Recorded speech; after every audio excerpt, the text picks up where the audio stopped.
لبیک یا حسین، لبیک یا حسین، لبیک یا حسین، لبیک یا حسین، لبیک یا حسین، لبیک یا حسین. أعوذ بالله من الشيطان الرجيم. بسم الله الرحمن الرحيم. الحمد لله رب العالمين، والصلاة والسلام على أشرف الخلائق أجمعين، سيدنا وسيد الأولين والآخرين، حبيبنا وحبيب إله العالمين، إمام المرسلين وخاتم النبيين، أبي القاسم المصطفى محمد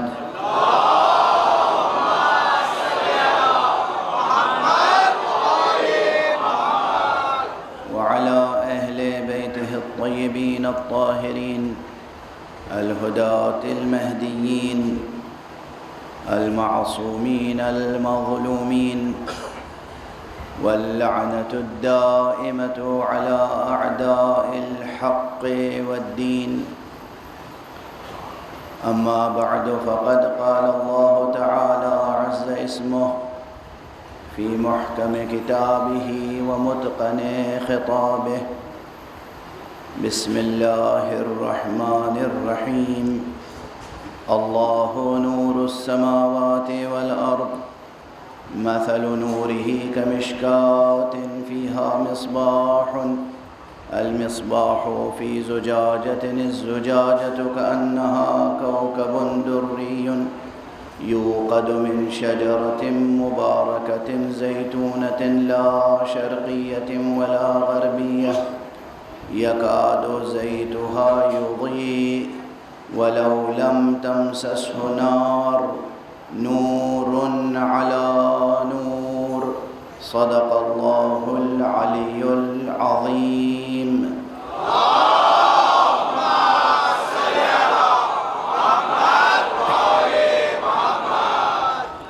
ایک اور بلند تر صلوات پڑھ دیں.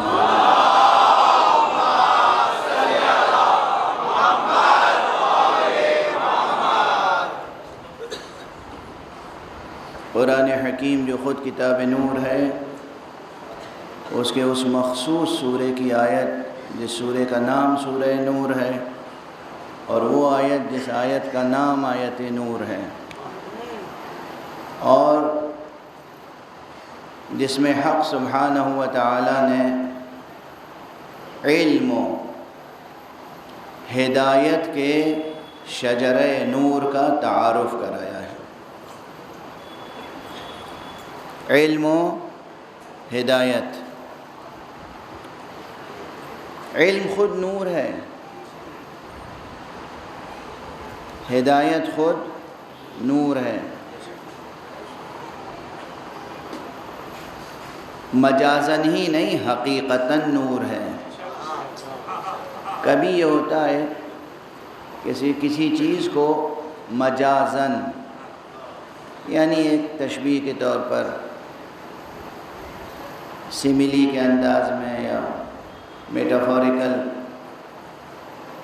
ایکسپریشن میں، وہ جو فیگرز آف اسپیچ ہیں، جو صنائع ہیں، بدائع ہیں، جنہیں بہت ٹیکنیکل لٹریری ٹرمینالوجی میں محسنات لفظیہ اور محسنات معنویہ کہتے ہیں، جو ادب و بلاغت کی کتابوں میں یہ باتیں ہیں.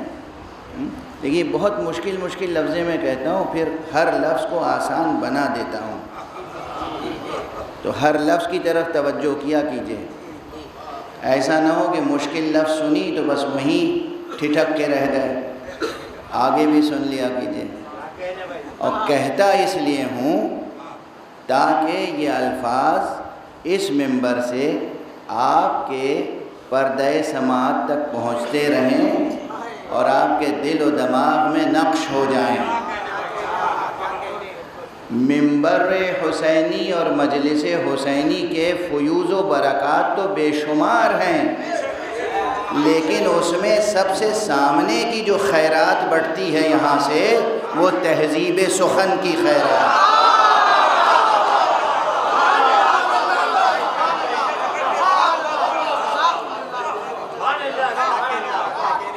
یہ ایک تاریخی حقیقت ہے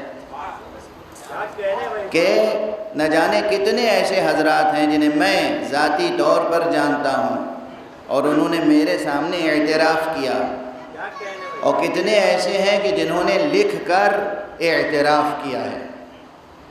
اسی بمبئی شہر میں موجود ہیں، لکھنؤ میں موجود ہیں، دہلی میں موجود ہیں، اور دنیا کے مختلف ملکوں میں موجود ہیں، جو مل کے جب گفتگو کرتے ہیں اور بہت اچھی، شستہ، سلیس، نفیس، فصیح، بلیغ، مؤثر، دلنشین، جاذب توجہ اردو بولتے ہیں، اور ہم پوچھتے ہیں آپ نے اردو کہاں سے سیکھی؟ تو فخر سے کہتے ہیں ہم نے تو آقا حسین کی مجلسوں سے سیکھا۔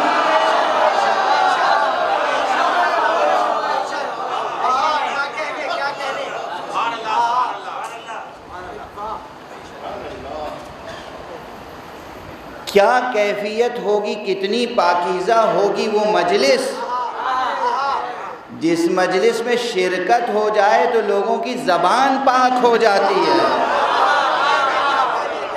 زبان کا پاک ہو جانا اور بلند ہو جانا یہ نشانی ہے کہ یہاں انسان کے فکر و خیال کی دنیا بھی نورانی ہو جاتی ہے۔ تو یہ قدریں باقی رہنی چاہیے۔ روزانہ یہ ضد نہ کیا کیجئے کہ مولانا آسان زبان بولیے۔ ہم منبر سے اترنے والے نہیں ہیں، ہم کھینچ کے آپ کو اوپر لانے والے ہیں۔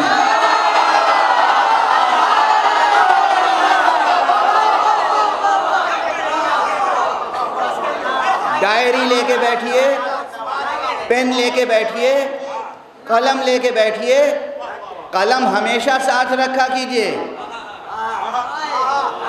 قلم یاد رکھیے، قلم اس نیت سے بھی ساتھ رکھا کیجئے، اسے ہم ہمیشہ سینے سے لگائے رکھیں گے، اس لیے کہ یہ تمنائے رسول ہے۔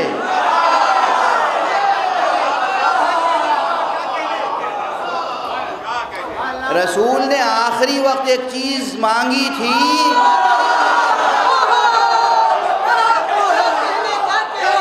دنیا نے نہیں دی۔ ہم ہر وقت قلم ساتھ رکھیں تاکہ رسول کی یاد بھی باقی رکھے، یہ رسول کا غم بھی تازہ رہے۔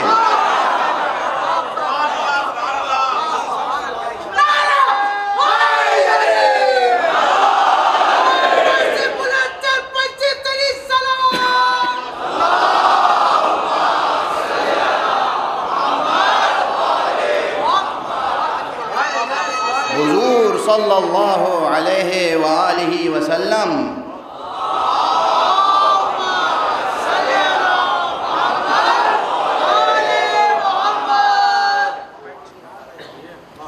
ان کی آخری تمنا، آخری خواہش جو پوری نہ ہو سکی۔ ذرا سوچئے گا، آپ توجہ سے سن رہے ہیں، میں تو کبھی کبھی بلکہ اکثر راتوں میں، تنہائیوں میں یہ روایتیں پڑھ کے گریا کرتا ہوں، دل امنڈ آتا ہے۔ شہنشاہ کائنات، امام المرسلین، خاتم النبیین، محبوب الہی، وہ محبوب الہی جس سے محبت کرنے والے بھی محبوب الہی بن جاتے ہیں۔ کیا یہ سب صرف شاعری اور ذاکری اور خطابت ہے؟ ہر لفظ سچا ہے نا؟ صداقت کی ترازو میں تلے ہوئے الفاظ ہیں نا؟ یہ کوئی لفاظی ہے؟ وہ رسول جو خاتم النبیین ہے، جو امام المرسلین ہے، جو رحمت للعالمین ہے، جو معلم انسانیت ہے، جس کے صدقے میں انسانوں کو اور کلمہ گویوں کو دنیا بھی ملی، آخرت بھی، اور وہ رسول آخری وقت میں بیماری کی کیفیت میں ایک چیز طلب کرے اور نہ ملے، کیا یہ غم بھلا دیا جائے گا؟ کبھی کبھی پورے تاریخی قضیوں کا محاکمہ کسی ایک نقطے سے ہو جاتا ہے۔ جو تاریخی اختلافات ہوتے ہیں وہ ایک نقطے سے۔ تو قلم سے محبت کیجئے، قلم سے عشق کیجئے، قلم کو ہمیشہ سینے سے لگائے رکھیے۔ اور ایک بات اور عرض کروں، اس آسمان کے نیچے اور اس زمین کے اوپر اللہ کی اس انسان کے اوپر سب سے بڑی نعمت کا نام معصومین کے وجود کے بعد یہ قلم ہے، قلم۔ سورہ اقرا پڑھ لیجئے، سورہ اقرا میں قلم کا کس انداز سے تذکرہ ہوا ہے؟ اور یہ قلم جو ظاہری ہے، یہ تو بس ظاہری قلم ہے، اس کا بھی احترام سکھایا ہے حدیث میں، تاکید ہے قلم کا احترام کرو۔ وہ پرانے زمانے میں کلک کے قلم ہوتے تھے نا، سیٹھے کا تختی پہ لکھنے والا قلم، تو اسے تراشتے تھے، اس کے تراشے زمین پہ گر جاتے ہیں۔ حدیث میں ہے وہ تراشے زمین پہ نہ گرنے دو، اسے اٹھا کے احترام سے دفن کرو، یا کہیں ایسی جگہ رکھو جہاں تمہارے پیروں کے نیچے نہ آئے۔ قلم کا احترام سکھایا گیا، کیوں؟ چونکہ وہ وسیلہ کسب علم ہے۔ کیا ہے؟ علم حاصل کرنے کا ایک ظاہری ذریعہ ہے قلم۔ چونکہ علم حاصل کرنے کا ایک ظاہری مادی ذریعہ ہے قلم، تو اس کی یہ عزت سکھائی۔ تو جو باب شہر علم ہوگا اس کی کیا عزت ہوگی، جو شہر علم ہوگا اس کی کیا عظمت ہوگی۔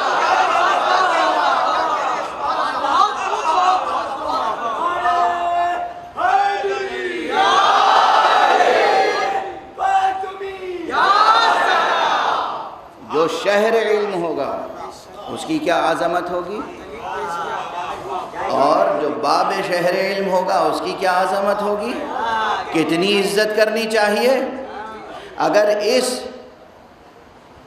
سیٹھے کے قلم کے تراشوں کو اٹھانے کا حکم دیا گیا ہے کہ اسے اٹھاؤ، زمین پر پھینک نہ دو، تو بجا ہوگا نا کہ جب باب شہر علم چلے تو اس کے قدموں کے نیچے کی خاک اٹھائیں، آنکھوں سے لگائیں، سر پہ رکھیں، بوسہ دیں، اور جب نماز پڑھیں تو اسی پہ پیشانی رکھیں۔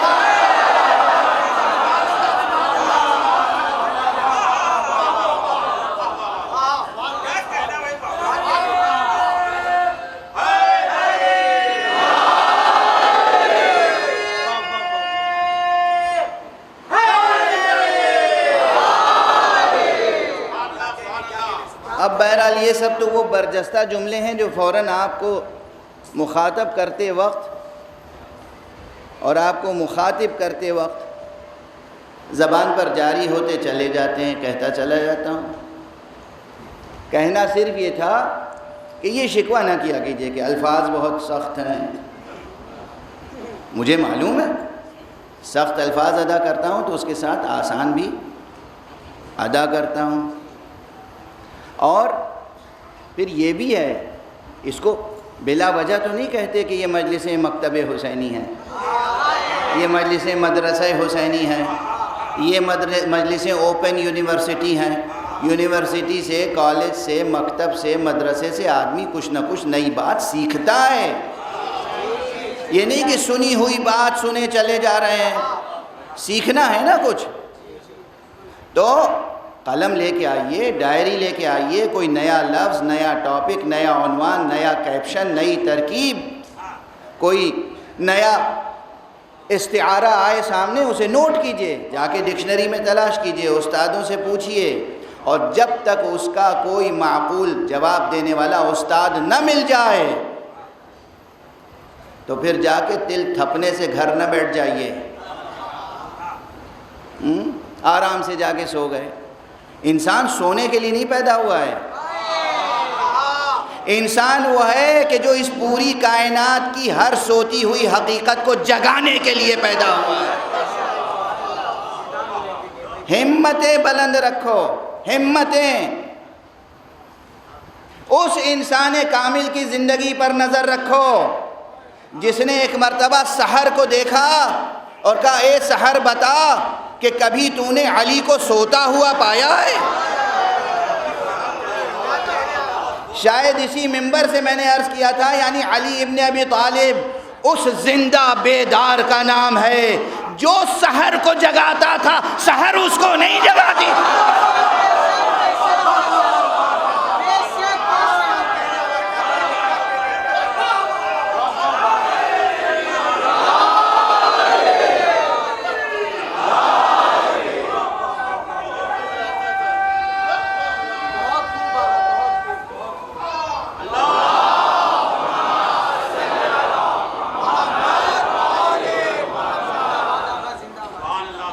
علی سحر کو جگاتے تھے، سحر علی کو نہیں بیدار کرتی تھی۔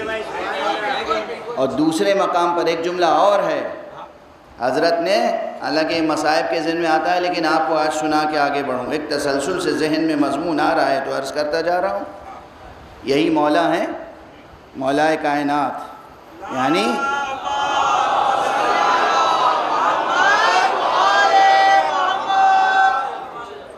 یعنی آقا حسین کے بابا، یہی مولا علی ہیں۔ سر شگافتہ ہو چکا ہے، ضربت لگ چکی ہے، مسجد سے جب گلیم میں لایا گیا ہے گھر پر تو بس چند لمحوں کے بعد کہا کہ سب لوگ ہٹ جاؤ، مجھے تنہا چھوڑ دو اور مجھے گھر کے محراب عبادت میں تنہا چھوڑ دو۔ اور اس وقت تک مشغول ذکر و تسبیح و تحلیل و تمجید الہی کرتے رہے جب تک سورج نکل نہیں آیا۔ اور جب اس روز سورج نکل رہا تھا تو پھر علی نے سورج سے پوچھا، اے سورج بتا کبھی تو نے علی کو سوتا ہوا پایا ہے؟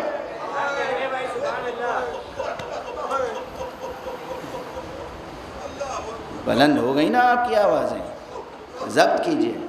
یہ ہے امام علی، یہ ہے امیر المؤمنین، یہ ہے امام المتقین، یہ ہے مولا الموحدین، یہ ہے وہ ذات گرامی جسے اللہ نے وہ لقب دیا ہے جو اس کے لیے مخصوص ہے، یعنی اللہ بھی مولا ہے، رسول بھی مولا ہیں، علی بھی مولا ہے، یہ ہے ذات گرامی۔ تو بات سے بات نکلتی ہی چلی جا رہی ہے، میں عرض کر رہا ہوں کہ جناب امیر المومنین علی ابن ابی طالب علیہ السلام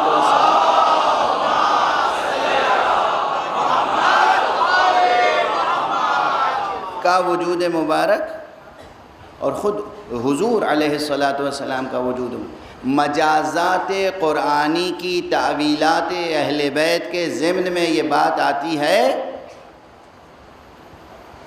کہ نور کا قلم جسے کہتے ہیں وہ دراصل کنیت ہے محمد مصطفیٰ صلی اللہ علیہ وسلم۔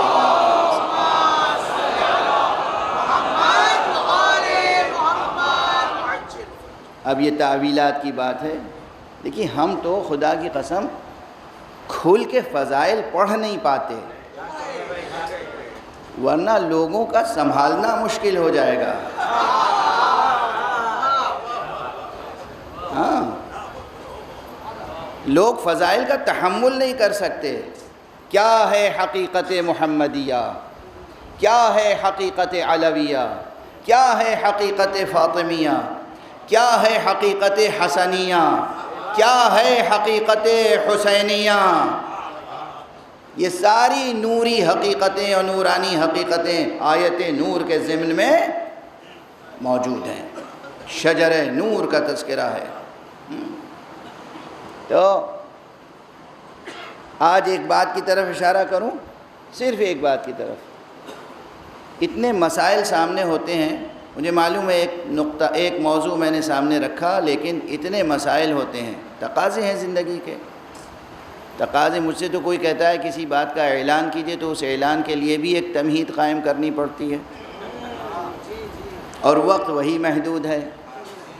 تو بہرحال امام حسین علیہ السلام کے فضائل میں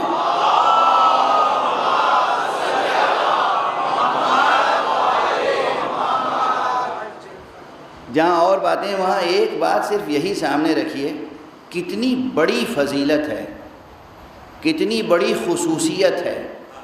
عام نقطہ نظر سے جو واقعی ان کی بڑی فضیلتیں ہیں وہ تو میں بیان ہی نہیں کر سکتا۔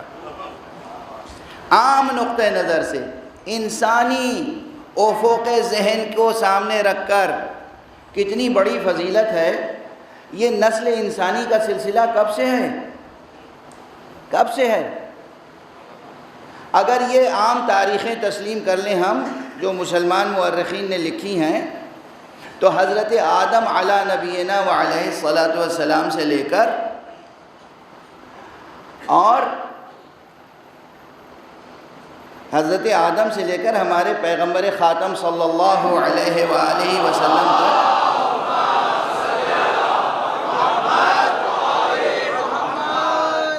تقریباً 10,000 یا 11,000 یا 12,000 13 14,000 برس ایسے ہی گزرے ہیں، عام تاریخ، ٹھیک ہے نا؟ جناب آدم سے لے کر ہمارے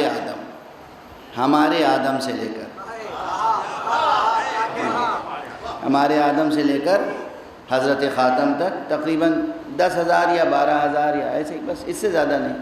لیکن سوچئے 10,000 سال تک یا 12,000 سال تک تمام انسانوں کی اور خصوصیت کے ساتھ عرب تاریخ کو اٹھا کر دیکھیں، نسل ابراہیم، نسل اسماعیل، قریش، عرب، ہے نا، انبیاء کی تاریخ، انبیاء کی اولادیں، انبیاء کے شجرے اور اوصیاء انبیاء، بہت سے نام مکرر ملیں گے، بہت سے نام ایک سے زیادہ مرتبہ ملیں گے آپ کو، لیکن اس پورے عرصے میں یہ 2 نام اللہ نے اپنے خزانے میں چھپا کے رکھے تھے۔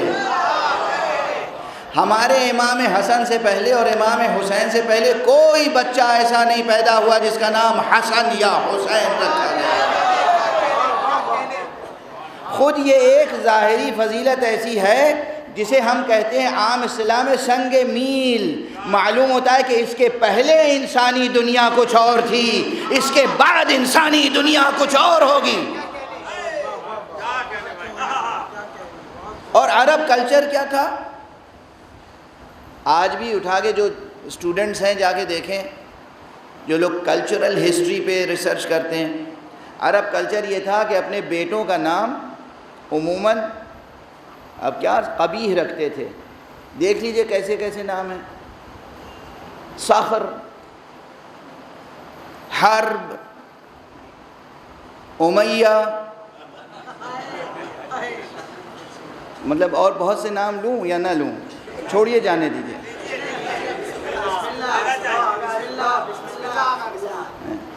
یعنی عربی نام آپ دیکھیں گے تو ہر نام کے معنی میں آپ سوچیں گے کہ ہیں یہ کیا ہے؟ صخر یعنی کیا؟ چٹان، پتھر۔ اب کسی آدمی کا نام رکھ دیے چٹان۔ ہم لوگوں کے یہاں دیہاتی زبان میں جو بڑی موٹی چٹان ہوتی ہے کیا کہتے ہیں اسے؟ گاؤں کی زبان بھی بولو نا، گاؤں کی زبان ہوتی ہے۔ بڑی بھاری چٹان جو کسی سے نہ اٹھے اسے ہم نے سنا ہے، اور یہ کوئی زبان کا حصہ ہے، بھوجپوری زبان ہے اور اودھی زبان ہے اور کتنی زبانیں ہیں۔ تو جب گھر بنتا ہے، مکان بنتا ہے، کہتے ہیں بھوٹ اٹھا لاؤ۔ اب کسی انسان کا نام رکھ دیجئے، کسی انسان کا نام رکھ دیجئے چٹان، پتھر۔ ارے ہمارے ہاں تو بہت سے بڑے مورخ کا نام ہے، کیا؟ ابن حجر۔ کیا نام ہوا؟ حجر۔ حجر کسے کہتے ہیں؟ پتھر، پتھر کے یہاں بھی بیٹا ہوتا ہے۔ اب یہ عرب کلچر تھا، ان میں کسی کا مذاق نہیں اڑا رہا ہوں، یہ کلچرل ہسٹری ڈسکس کر رہے ہیں۔ ابن حجر، اور بھی عجیب عجیب نام ہیں، کسی کا نام کثیر ہے، اور جب ابن کثیر کہا جاتا ہے تو ذہن کو عجیب جھٹکا لگتا ہے کہ یہ کیا نام ہوا، کثیر کا بیٹا، کثیر یعنی زائد، بہت سے۔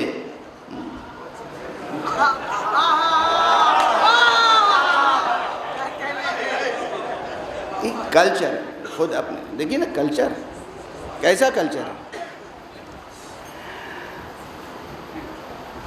ابن درید نے ایک کتاب لکھی ہے علم اشتقاق میں، اور بہت سے اور حضرات نے بھی اس روایت کو نقل کیا ہے، ادبی روایت ہے۔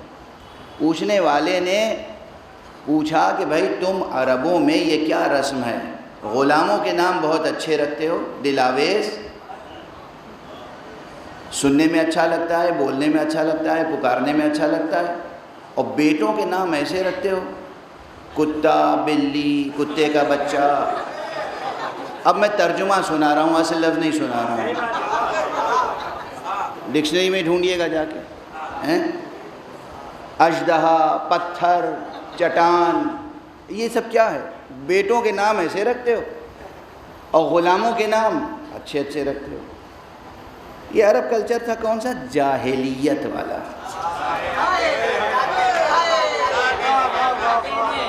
جاہلیت کہا کہ ہم اپنے بیٹوں کا نام رکھتے ہیں دشمنوں کے لیے، غلاموں کا نام رکھتے ہیں اپنے لیے، ہم اپنے چھوٹے موٹے دن بھر کے کاموں کے لیے صبح سے شام تک غلاموں کو آواز دیتے ہیں، ارے پانی لے آنا، روٹی لے آنا، سودا لے آنا، یہ کر دینا، وہ کر دینا۔ جب ہم اپنے غلاموں کو پکاریں تو اچھا لفظ ہو اور ہمیں سننے میں اچھا لگے، بولنے میں اچھا لگے۔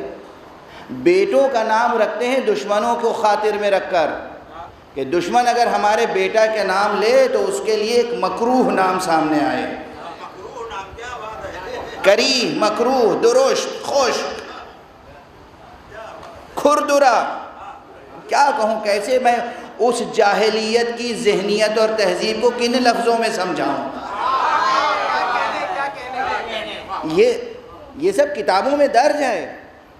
اچھا، تو جس تہذیب میں اور کلچر میں یہ تھا کہ بیٹوں کے نام ہمیشہ مکروہ رکھے جائیں یا سخت رکھے جائیں، درست رکھے جائیں، دشمنوں کو سامنے رکھ کے، ذہن میں رکھ کے نام رکھے جائیں، نام رکھنا یہ بہت بڑی کلچرل علامت ہے۔ انسان کے ذہن اور قلب اور زبان اور تہذیب کی پوری علامت ایک لفظ میں ظاہر ہوتی ہے جو وہ اپنا یا اپنے بیٹے کا نام رکھتا ہے۔ سمجھ رہے ہیں آپ؟ زبان کی لطافت، تہذیب کی لطافت، دل و دماغ کی روشنی ظاہر ہوتی ہے جب آپ اپنے بچے کا نام رکھتے ہیں۔ تو یہ تھی جاہلیت کی صورتحال۔ تاریخ گواہ ہے کہ سب سے پہلے دشمن کو سامنے رکھ کے نہیں، خود کو سامنے رکھ کے نہیں، خدا کو سامنے رکھ کے اپنے بچوں کا حسین ترین نام سرکار رسالت مآب محمد مصطفیٰ صلی اللہ علیہ وآلہ وسلم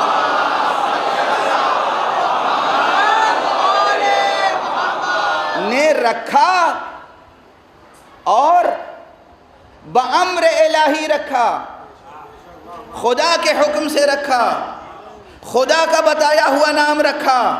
جبرائیل آئے مبارکباد دینے کے لیے، جب حسن علیہ السلام پیدا ہوئے تب بھی، جب امام حسین علیہ السلام پیدا ہوئے تب بھی جبرائیل آئے، انہوں نے مبارکباد دی اللہ کی طرف سے، تمام فرشتوں کی طرف سے، اپنی طرف سے، اور اس کے بعد کہا یا رسول اللہ، آپ اپنے نواسوں کا نام جناب ہارون وصی موسیٰ علیہ السلام کے بچوں کے نام پر شبر رکھیں، شبیر رکھیں۔ پیغمبر نے فرمایا یہ سریانی اور عبرانی زبانوں میں نام ہیں، ہم تو عربی زبان رکھتے ہیں۔ کہا پھر شبر کا نام حسن رکھیے، شبیر کا نام حسین رکھیے۔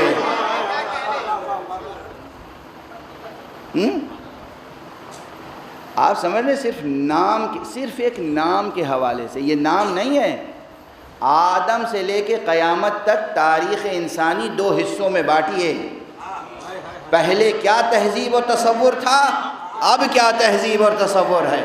اب ہر شخص چاہتا ہے کہ اس کے بچے کا نام اچھا رکھا جائے، ہر شخص چاہتا ہے اس کے بچے کا نام خوبصورت رکھا جائے، ہر شخص چاہتا ہے اس کے بچے کا نام بامعنی رکھا جائے، جاذب توجہ، جاذب سماعت، سننے میں، بولنے میں، لکھنے میں ہر طرح اچھا معلوم ہو۔ یہ مسئلہ صرف دینی اور اسلامی نہیں ہے، اس کے معنی ہے کہ محمد مصطفیٰ صلی اللہ علیہ وآلہ وسلم نے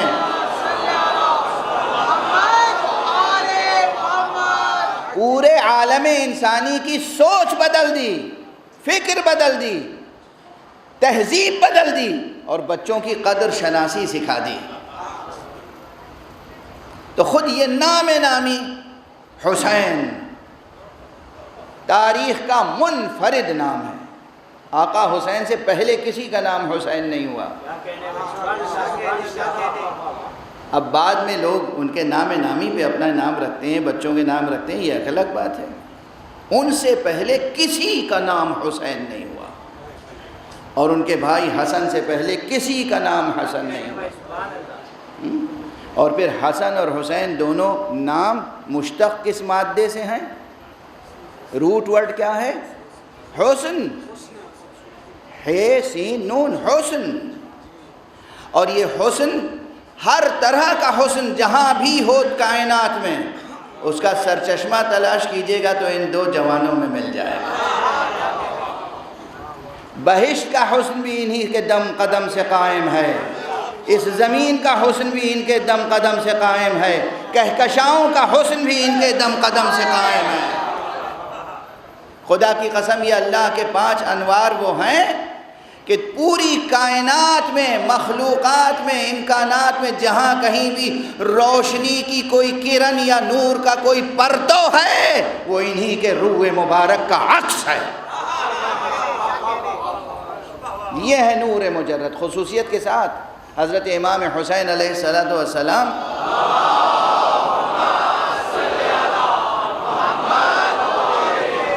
کے تذکروں میں یہ تذکرہ ملتا ہے۔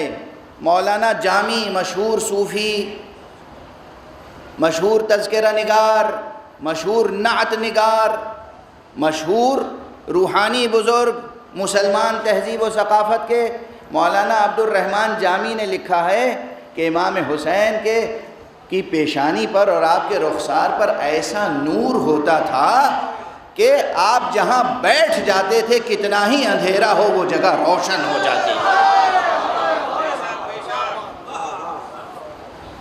انوار حسین، انوار حسین، ظاہری طور پر بھی نور اور باطنی طور پر بھی نور۔ انوار حسین اور اقدار حسین،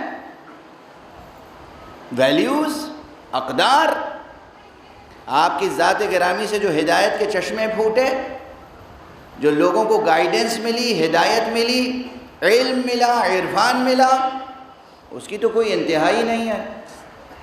قبل اس کے کہ میں علمی نکات کی طرف اشارہ کروں جس کا آج شاید موقع نہ ملے، اب روزمرہ کی زندگی سے متعلق 1-2 روایتیں عرض کر دوں۔ ایک صلوات پڑھیے محمد و آل محمد۔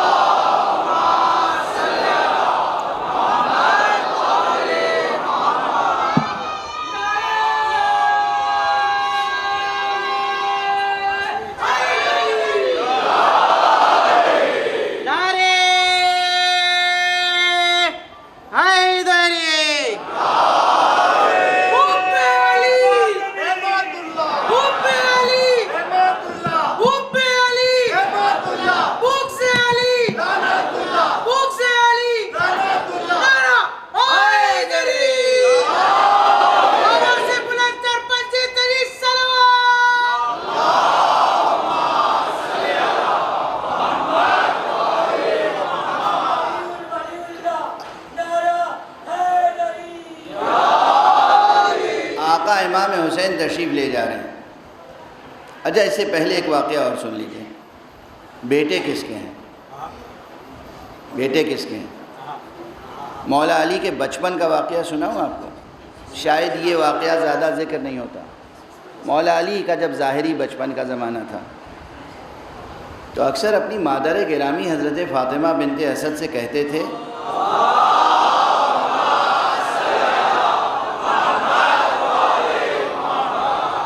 مادر گرامی وہ پڑوس میں جو ایک گھر ہے نا، وہاں جو بچہ ہے فلاں، میرا حصے کا آدھا کھانا اسے دے دیجیے گا۔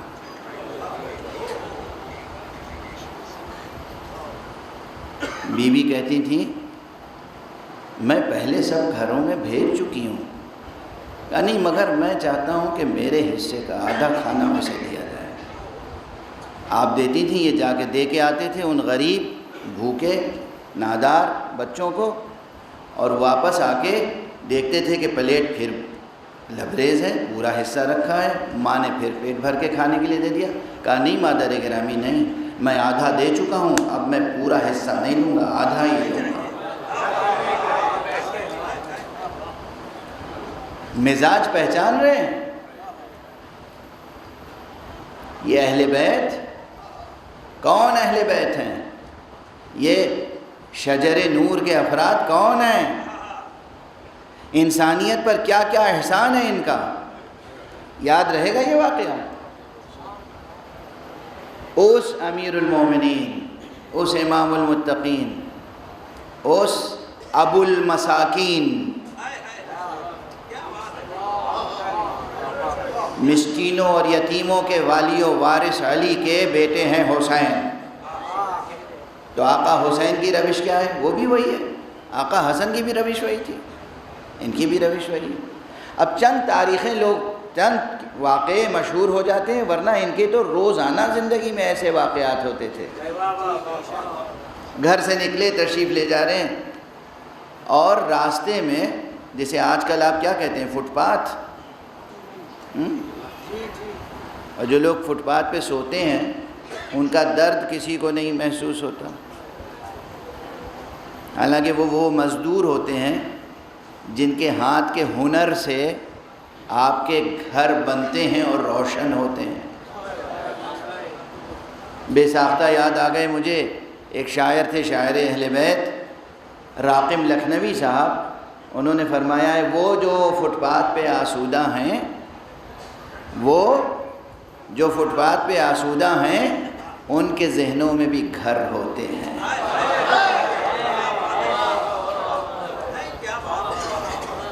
وہ جو فٹ پاتھ پہ آسودہ ہیں ان کے ذہنوں میں بھی گھر ہوتے ہیں۔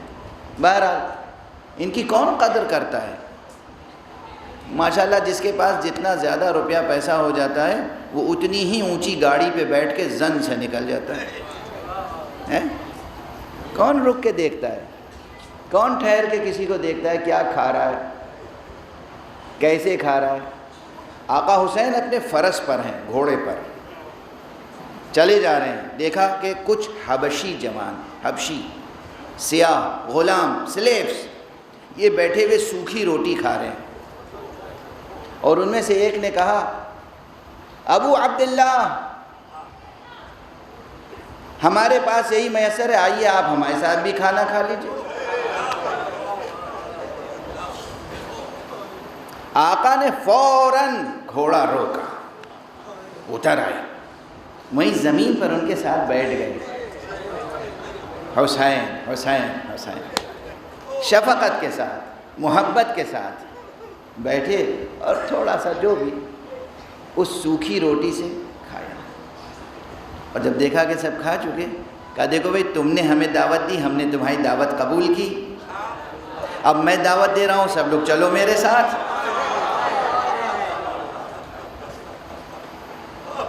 یہ نہیں کہا گھوڑے پہ بیٹھے ہوئے اور پلٹ کے دیکھا کہ بھئی یہ کیا کھا رہے ہو تم، اور یہ مجھے کھلاؤ گے، آؤ چلو سب لوگ ہمارے یہاں، ہم کھلاتے ہیں۔ کھلاتے تب بھی، مگر یہ انداز نہیں تھا۔ اور ہمارے یہاں جیسے ہی انہوں نے کہا ابو عبداللہ فرزند رسول، ارے ہمارے ساتھ بھی کھائیے، گھوڑے سے اترے، زمین پر بیٹھے، ان کی سوکھی روٹی میں سے کچھ تناول فرمایا، اور اس کے بعد کہا کہ تمہاری دعوت ہم نے قبول کی، اب تم ہماری دعوت قبول کرو، چلو۔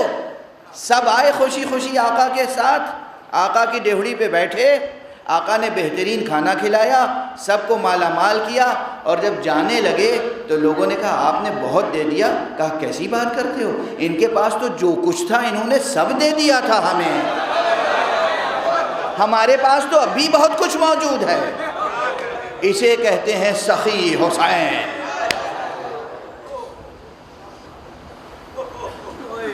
پہچانا حسین؟ کون ہے حسین؟ سیرت، سیرت، کردار، نمونہ عمل۔ کیا مقام طہارت ہے، کیا مقام عظمت ہے، کیا نور کے پیکر ہیں یہ۔ میں عرض کر چکا ہوں فردوس کے مالک ہیں، عرش نشیں ہیں، افلاک نشیں ہیں، اور کس طرح غریب فقیر غلاموں کے ساتھ بیٹھ گئے، خاک پر تناول فرمایا، اور کس طرح انہیں نوازا۔ ایک واقعہ اور سن لیجئے، میں محسوس کر رہا ہوں آپ کی آنکھوں میں آنسو آ رہے ہیں، اور میں یہی چاہتا ہوں صبر سے سنیں، صبر سے سنیں۔ شور واہ واہ کا، سبحان اللہ کا اپنی جگہ، اس کا اپنا ایک حسن ہے، یہ سنیں، آنکھوں سے آنسو بہیں تو اسے ضبط کریں، دل کو گداز کریں۔ دل سخت ہو گئے نا، ان دلوں کو نرم بنائیں، گداز بنائیں، ایسا دل کو وسیع کریں کہ ساری انسانیت کی سمائی ہو اس میں۔ ہر انسان کی قدر شناسی سیکھیں، غرور اور تکبر کو نکالیں، دل پاک کریں، دل کو روشن کریں۔ کس کے ذکر سے؟ نور خدا حسین، آفتاب امامت حسین، ماہتاب ولایت حسین، وہ حسین جس کے لیے رسول نے کہا ہے حسین منی وانا من حسین، وہ حسین جس کے لیے رسول نے کہا ہے۔ میں اکثر یہ حدیثیں ہی سناتا ہوں، کیوں؟ اس لیے کہ یہ سادہ سے جملے وہ ہیں جو آپ کو یاد ہیں، یاد ہو سکتے ہیں نئی نسل کو، بچوں کو، اور پھر یہ وہ ہیں جو چیلنج ہے پورے عالم اسلام میں، کوئی ایسا نہیں ہے جو کہے یہ حدیث آپ نے کمزور یا ضعیف یا غلط سنا دی۔ حدیث آپ نے بھی لکھی، آپ کی کتابوں میں بھی موجود ہے، آپ کو بھی زبانی یاد ہے، مگر حدیث کے الفاظ کی گہرائی میں اترنے کی کوشش نہیں کرتے۔ کون ہے حسین؟ دوسرا واقعہ اسی طرح سن لیں۔ آقا تشریف لے جا رہے ہیں، تشریف لے جا رہے ہیں، دیکھا ایک جگہ، وہی کہوں فٹ پاتھ کنارے، راستے کے کنارے ایک حبشی غلام بیٹھا ہوا ہے، مہموم، محزون، غمزدہ، فکر مند، اور اس کے ہاتھ میں روٹی کا ایک سوکھا ٹکڑا ہے، اس کے سامنے ایک، اب یہ لفظ استعمال کر چکا ہوں اور بہرحال زبان کا لفظ ہے، ایک کتا بیٹھا ہوا ہے، بھوکا پیاسا کتا، وہ کتا اسے دیکھ رہا ہے، جانور، اور یہ اس کو دیکھ رہا ہے، دونوں ایک دوسرے کی آنکھوں میں آنکھیں ڈال کے دیکھ رہے ہیں، اور یہ اس روٹی میں سے ایک ٹکڑا اسے کھلاتا ہے اور ایک ٹکڑا خود کھاتا ہے، ایک ٹکڑا اسے کھلاتا ہے، ایک ٹکڑا خود کھاتا ہے۔ کیا منظر تھا! آقا نے گھوڑا روکا، وہیں کھڑے ہو گئے، گھوڑے سے اترے، دیکھو نیکیوں کی قدر شناسی، آقا حسین کا تذکرہ، کیا گھوڑے سے اتر آئے، اس کے پاس آئے، تم کس محبت سے اس کتے کو کھلا رہے ہو؟ کہا ابو عبداللہ، آپ نے دیکھ لیا، فرزند رسول، اصل میں یہ جس نگاہ سے مجھے دیکھ رہا تھا، مجھے یہ بھوکا معلوم ہو رہا تھا، میری غیرت نے یہ پسند نہیں کیا کہ میں کھا لوں اس کے سامنے روٹی بیٹھ کر اور اس کو میں نہ کھلاؤں، تو میں نے اسے بھی کھلایا برابر سے، جتنی روٹی تھی ایک نے والا اسے کھلاتا تھا ایک نے۔ آپ نے کہا کہ تو کس کا غلام ہے؟ نام پوچھا، اس کے آقا تک پہنچے، کہا یہ غلام میں خریدنا چاہتا ہوں۔ کہا یبن رسول اللہ یہ آپ کے لیے میں ایسے ہی دے دیتا ہوں. کہا نہیں میں خریدنا چاہتا ہوں. کہا اس میں مسئلہ یہ ہے کہ یہ غلام ایسا ہے کہ جو میری یہ پراپرٹی ہے، یہ باغ ہے، اس باغ کی رکھوالی یہی غلام کرتا ہے. کہا باغ بھی خرید لوں گا تجھ سے.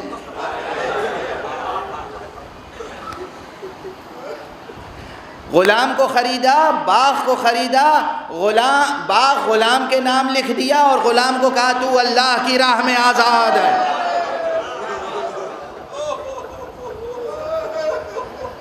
یاد رہے گا یہ واقعہ حسین کا. سخی حسین، مولا حسین، مولا ابن مولا حسین، رحمت عالم کا بیٹا حسین. رسول اللہ رحمت عالم ہے نا. یہ واقعہ یاد رہیں گے. لوگ آئے دنیا دیکھے، آپ حضرات کے نورانی چہروں کو دیکھیں. ہم تو فضیلت کے واقعات سنا رہے ہیں، آپ بے اختیار گریہ کر رہے ہیں. بس وقت گزر گیا، ختم ہو گیا. یہ حسین. سن لیجئے ایک واقعہ اور. امیر المومنین علی ابن ابی طالب علیہ السلام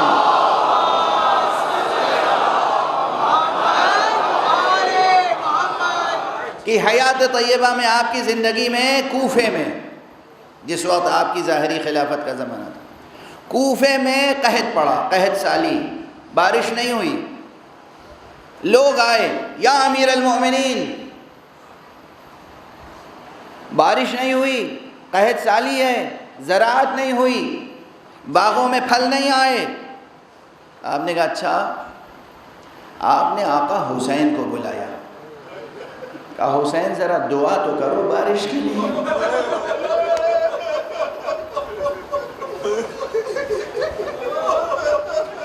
روایت میں ہے آقا حسین نے دونوں ہاتھ بلند کیے. پروردگار، اللہم معطی الخیرات، منزل البرکات، اسقنا، ارسل علینا السماء مدرارا واسقنا غیثا غدقا. دعا فرمائی پروردگار ہمیں پانی سے سیراب کر دے.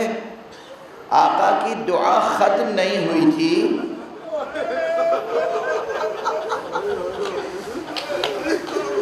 یہ واقعہ کوفے کا ہے.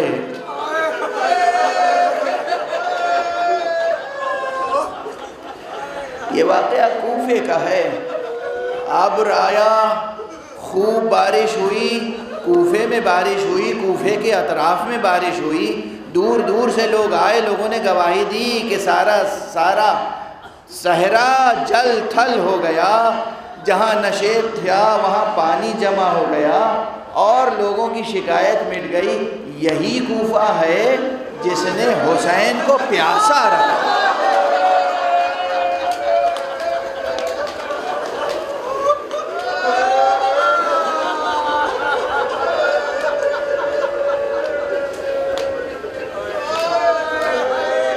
آج شب ہفتم ہے نا،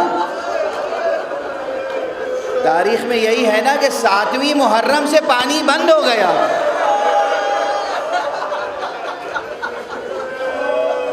یہی کوفہ ہے جہاں حسین کی دعا سے جو کوفہ سیراب ہو چکا. حسین کا یہ احسان بھول گیا. اجرکم علی اللہ. خدا آپ کو کسی غم میں نہ رلائے سوائے غم حسین کے. غم حسین میں کبھی آپ کی آنکھیں خشک نہ ہوں. پیاس کا سلسلہ شروع ہو گیا، بندش آپ کا سلسلہ شروع ہو گیا. دریا پہ پہرے بٹھا دیے گئے. خیام حسینی میں جو پانی ہے رفتہ رفتہ ختم ہوا اور بچوں کی زبان پر العطش العطش.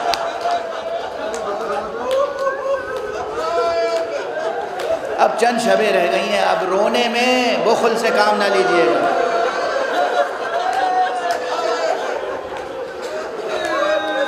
اتنا آنسو بہائیں کہ گناہ دھل جائیں. اتنا آنسو بہائیں کہ دل کی زمین زرخیز ہو جائے، اتنا آنسو بہائیں کہ جنت کے باغ لہلہا اٹھیں۔ آپ اپنے ان آنسوؤں کی قدر و قیمت جانتے ہیں؟ یہ آپ کے آنسو ہیں جو کبھی در بن جاتے ہیں اور رومال زہرا میں جگہ پاتے ہیں۔ یہ آپ کے آنسو ہیں جن سے باغہائے بہشت ریاض خلد سیراب ہوتے ہیں۔ آنسو بہائیں، اور یہ تو سب تذکرے اسی لیے کیے جاتے ہیں تاکہ واقعات یاد ہو جائیں۔ کربلا بے شک آقا حسین کی قربان گاہ ہے، مگر اس قربان گاہ میں آقا حسن کا لہو بھی شامل ہے۔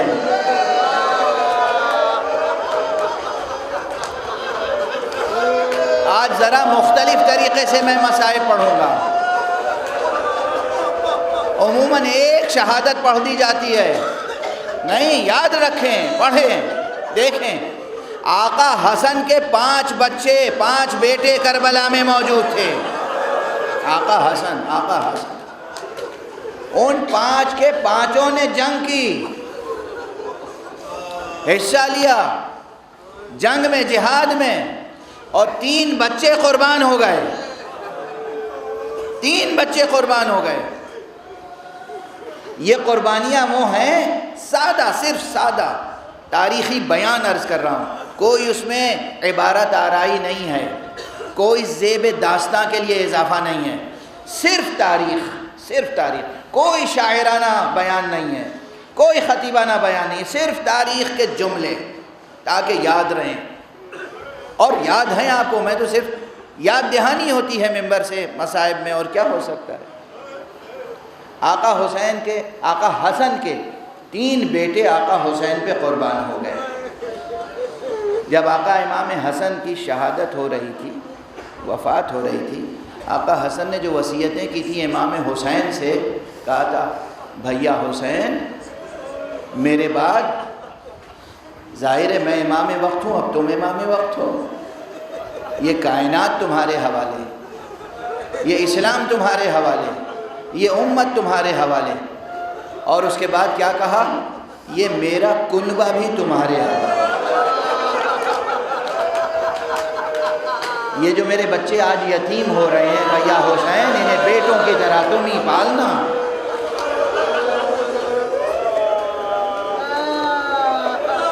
بیٹا بھیا حسین قاسم تمہارے حوالے، عبداللہ تمہارے حوالے، محمد تمہارے حوالے۔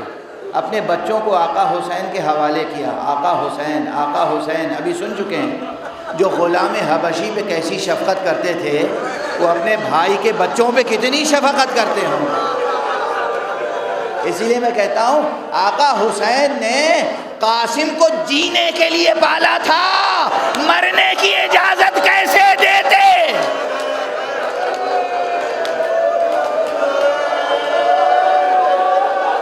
جینے کے لیے پالا تھا، جینے کے لیے پالا تھا، مرنے کی اجازت کیسے دیتے؟ اس لیے جناب قاسم کا کی عمر کتنی ہے؟ 13 برس۔ عبداللہ اصغر کی عمر کتنی ہے؟ 11 برس۔ دونوں بچوں کا، بس آج دونوں بچوں کی شہادت کی طرف اشارہ کر دوں، صرف شہادت تو نہیں پڑھ پاؤں گا، اشارہ کر دوں۔ ایک جناب قاسم ہیں اور ایک ان سے بھی چھوٹے ہیں، جناب عبداللہ اصغر۔ دونوں بچوں نے کس طرح آقا حسین پر جان دی ہے۔ جناب قاسم تو آپ سنتے رہتے ہیں، شب بھر ماں نے آراستہ کیا، سجایا، کیونکہ قاسم کا حسن بے نظیر تھا۔ کیسا تھا؟ بس ایک جملہ آپ حضرات کا سنا ہوا ہے، اکثر کہتا ہوں، جب جناب قاسم نکلے ہیں خیمہ گاہ سے جنگ گاہ کی طرف گئے، تو دشمن فوج نے گواہی دی، ایک ایسا بچہ آیا جس کا چہرہ بدر کامل کی طرح تھا، 14ویں کی چاند کی طرح نورانی بچہ تھا، جو بچہ دشمن کی نظر میں دشمن کی نظر میں 14ویں کا چاند ہو، ارے ماں کی نگاہ میں کیسا؟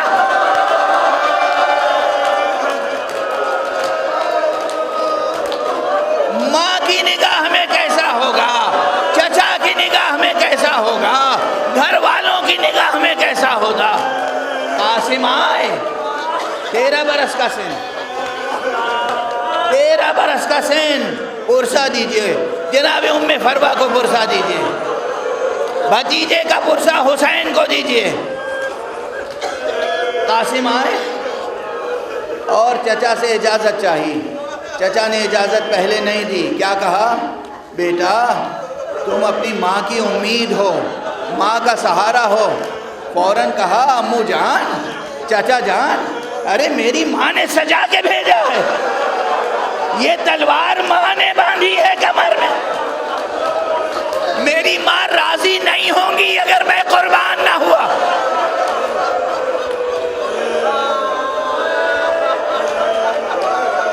کئی مرتبہ قاسم نے التجا کی، اصرار کیا۔ اس کے بعد تاریخ میں ہے، مقاتل میں ہے، روایتوں میں ہے، آقا حسین نے ایک بھتیجے کو سینے سے لگایا، اتنا روئے کہ ادھر چچا غش کھا کے گرے، ادھر بھتیجا غش کھا کے گرے۔ قاسم کا جدا کرنا حسین کے لیے آسان نہیں تھا، آسان نہیں تھا۔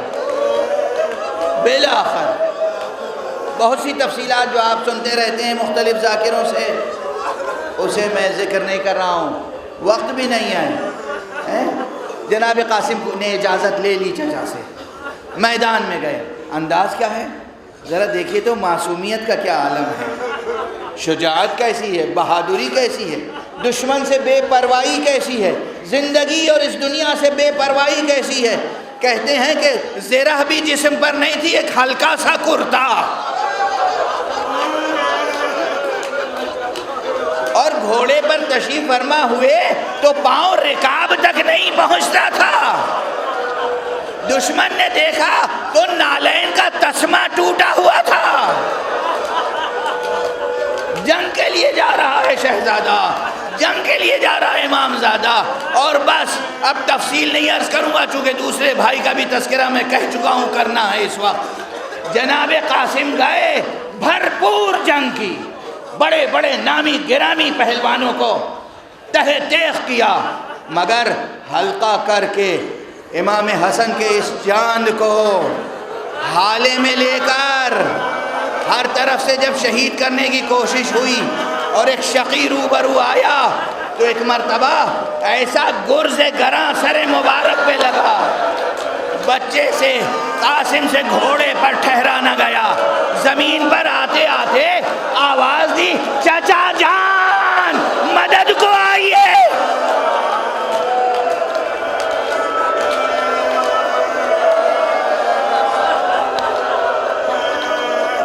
بہت روئیں گے آپ، بہت گریا کریں گے۔ ارے محرم کی مجلسیں تو ہوتی ہی ہیں گریے کے لیے، فضائل سنیے گا پورے سال کے سال، یہ تو دن ہے رونے کے اور پرسہ دینے کے، اور وہ بھی قاسم کے غم میں رونا۔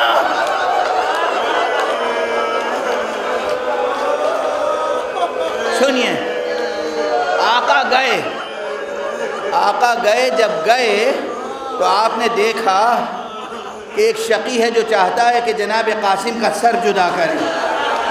امام سے دیکھا نہیں گیا، تلوار کھینچ کے حملہ آور ہوئے، کہا وائے ہو تجھ پر، لعنت ہو تجھ پر، لعنت ہو تجھ پر، وائے ہو تجھ پر، میرے رہتے ہوئے میری نگاہوں کے سامنے قاسم کا سر جدا کرنا چاہتا۔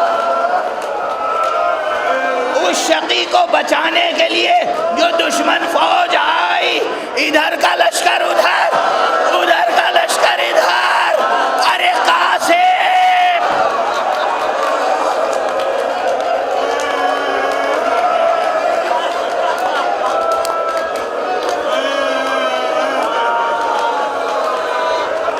آقا حسین کو ایک جملہ کہنا پڑا، ایک جملہ۔ کیا جملہ تھا؟ میرے بچے قاسم، مجھے شرمندگی ہے،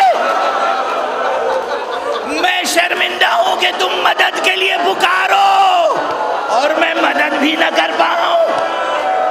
اجرکم اللہ، خدا آپ کی زندگیوں میں برکت عطا فرمائے، آپ خوب پرسہ دے رہے ہیں۔ بس قاسم کے چھوٹے بھائی کا کارنامہ بھی سن لیجئے۔ یہ کارنامہ اس وقت ہے جب سب ختم ہو چکے ہیں، اصغر بھی شہید ہو چکے ہیں۔ آقا حسین جب گھوڑے سے زمین پر آئے، آقا حسین جب گھوڑے سے زمین پر آئے تو در خیمہ سے ایک بچہ نکلا 11 برس کا، اور اس نے دیکھا کہ کوئی شقی ہے جو چچا کے سر پہ گرز لگانا چاہتا۔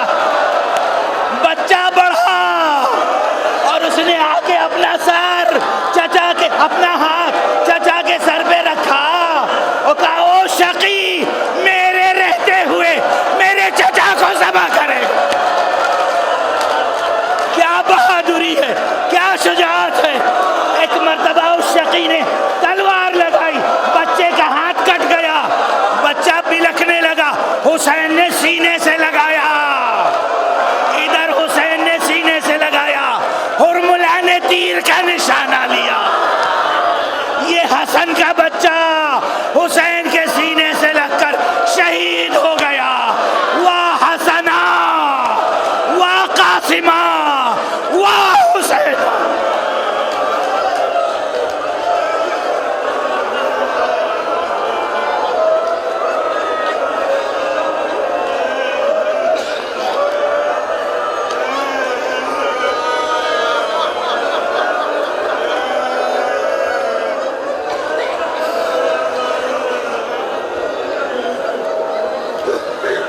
پروردگار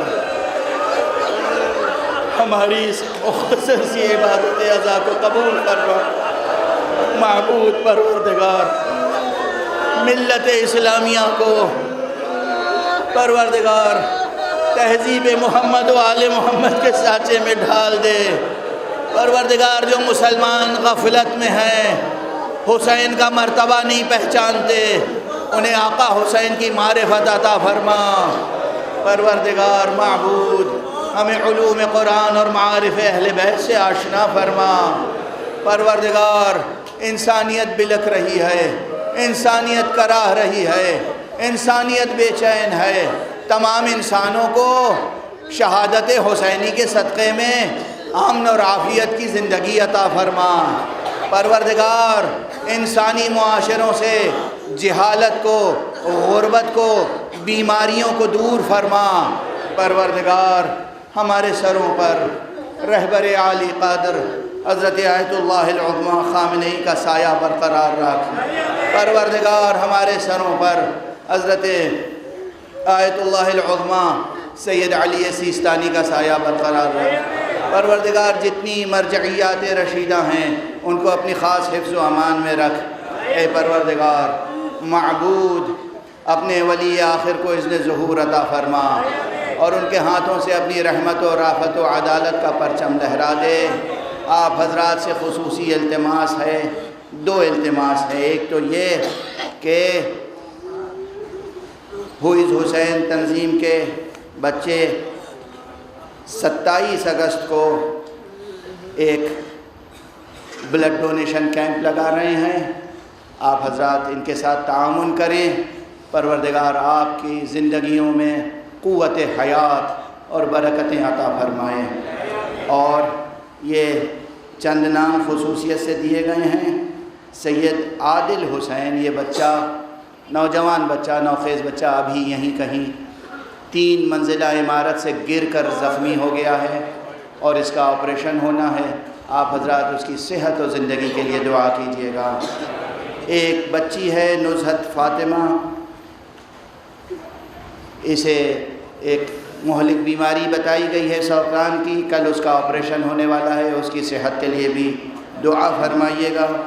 اور سید محمد باقر، ان کو بھی آپ اپنی دعا میں شامل رکھیے گا، اور انہیں غالباً بلڈ کی ضرورت ہے یا انہیں بلڈ کینسر ہے۔ پروردگار انہیں صحت و عافیت عطا فرمائے۔